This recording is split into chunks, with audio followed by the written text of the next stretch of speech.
আপনারা জানেন ২০২১ সালের ভোটে তৃণমূল প্রথম স্লোগান দিয়েছিল খেলা হবে। সেই প্রচারে দেখা গিয়েছিল বিভিন্ন জনসভার মঞ্চ থেকে ফুটবল ছুড়ছেন মুখ্যমন্ত্রী মমতা বন্দ্যোপাধ্যায়।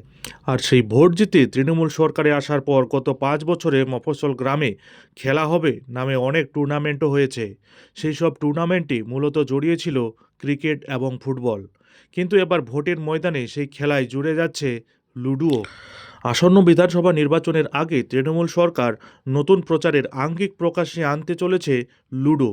যে লুডোতে থাকবে ছক্কা, সাব লুডোর ঘর। সাব লুডোর ঘরে সিঁড়ি হচ্ছে মমতা বন্দ্যোপাধ্যায়ের নানান জনকল্যাণমূলক প্রকল্প, আর সাব হয়ে হাজির হয়েছে কেন্দ্রীয় সরকার বা বিজেপির নেতারা। তৃণমূল সরকার যে সাব লুডোর বোর্ড প্রকাশ করতে চলেছে তা জুড়ে রয়েছে পশ্চিমবঙ্গ সরকারের বিভিন্ন প্রকল্প। তবে সেই সব প্রকল্প রয়েছে সিঁড়ির তলায়। সেই সিঁড়ি ধরে উঠে গেলেই পৌঁছে যাওয়া যাবে এমন ঘরে যেখানে থাকবে প্রকল্পের উপভোক্তাদের ছবি। আবার কোথাও কোথাও সিঁড়ির তলায় রয়েছে প্রকল্পের বাস্তব রূপের ছবি। সিঁড়ি দিয়ে উঠলে পৌঁছে যাওয়া যাবে সংশ্লিষ্ট প্রকল্পের নামে। ধরা যাক বোর্ডের ৯ নম্বর ঘরে রয়েছে বাংলার বাড়ি। সেই ঘরে থাকা সিঁড়ি ধরে ঘুঁটি পৌঁছে যাবে সোজা ৩০ নম্বর ঘরে। সেখানে দেখানো হয়েছে সরকারের ওই প্রকল্পে কী উপকার হচ্ছে। তেমনই বোর্ডের ১২ নম্বর ঘরে রয়েছে লক্ষ্মীর ভাণ্ডার। ওই ঘরে থাকা সিঁড়ি থেকে সোজা পৌঁছে যাওয়া যাবে ৯৬ নম্বর ঘরে। অর্থাৎ ওই খেলা জিততে গেলে প্রয়োজন মাত্র ৪। উল্লেখ্য, গোটা বোর্ডে ওটাই সবচেয়ে বড় লম্বা সিঁড়ি। তবে ১০০ বা জয় বাংলার ঘরে পৌঁছতে গেলে খেলোয়াড়দের পেরোতে হবে দুমুখো সাপ। তার একদিকে প্রধানমন্ত্রী নরেন্দ্র মোদী আর অন্যদিকে কেন্দ্রীয় স্বরাষ্ট্রমন্ত্রী অমিত শাহের মুখের ছবি।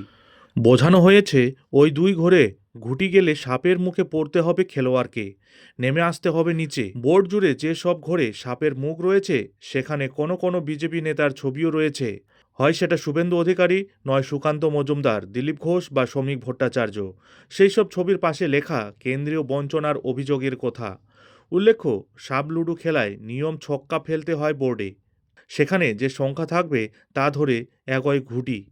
১ থেকে ১০০-তে পৌঁছতে কখনো কেউ সিঁড়ি বেয়ে তরতর করে উঠে যান, আবার কখনো কেউ সাপের মুখে পড়ে নিচে নেমে যান।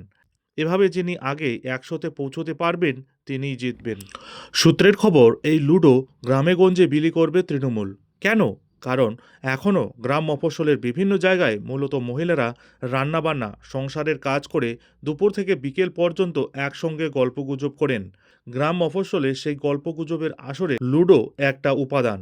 সেখানে খেলা হয়। ভোটের বাজারে সেই লুডোকে গ্রাম মফস্বলের সেই অংশের মধ্যে প্রচারে আনতে চলেছে তৃণমূল। প্রথম লক্ষ্য মহিলা, দ্বিতীয় লক্ষ্য গ্রামীণ এবং মফস্বল এলাকার জনগণ, যারা অবসর কাটায় চার দেওয়ালের বাইরে। হয় তাস খেলে, লুডো খেলে, না হয় বটগাছের নিচে বা মাচায় বসে আড্ডা মেরে। পশ্চিমবঙ্গের মানচিত্রে শহর ও শহরতলি যা রয়েছে তার থেকে অনেক বেশি অংশ জুড়ে রয়েছে এই জনপদ। সেখানে প্রচারে তৃণমূল এই লুডোকেই অস্ত্র করতে চলেছে। লুডো বাঙালির ঘরোয়া আসরে বহু প্রাচীন খেলা, যে খেলার সঙ্গে নিজেদেরকে সম্পৃক্ত করতে পারে বৃদ্ধ থেকে তরুণ প্রজন্ম। একটা সময় লোকাল ট্রেনকে বলা হতো তাসের ঘর।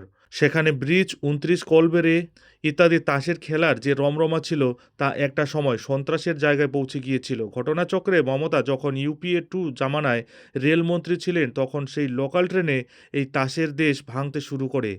এখন হাওড়া শিয়ালদহের বিভিন্ন শাখার লোকাল ট্রেনের বগিগুলো তাসের দেশ বলে লুডোর দেশে পরিণত হয়েছে, কারণ এখন মোবাইলের লুডো খেলা যায়। অনেকের মতে সেই প্রেক্ষিতে লুডো এখন সর্বজনীন রূপ নিয়েছে। তার সঙ্গে বর্তমান সময় এবং এ রাজ্যের বিশেষ করে মহিলা এবং বৃদ্ধদের পুরাতন নারীর যোগ রয়েছে। সেই লুডোকেই এবার অস্ত্র করতে চাইছে তৃণমূল, যা দু একদিনের মধ্যেই আনুষ্ঠানিকভাবে উন্মোচিত হতে চলেছে।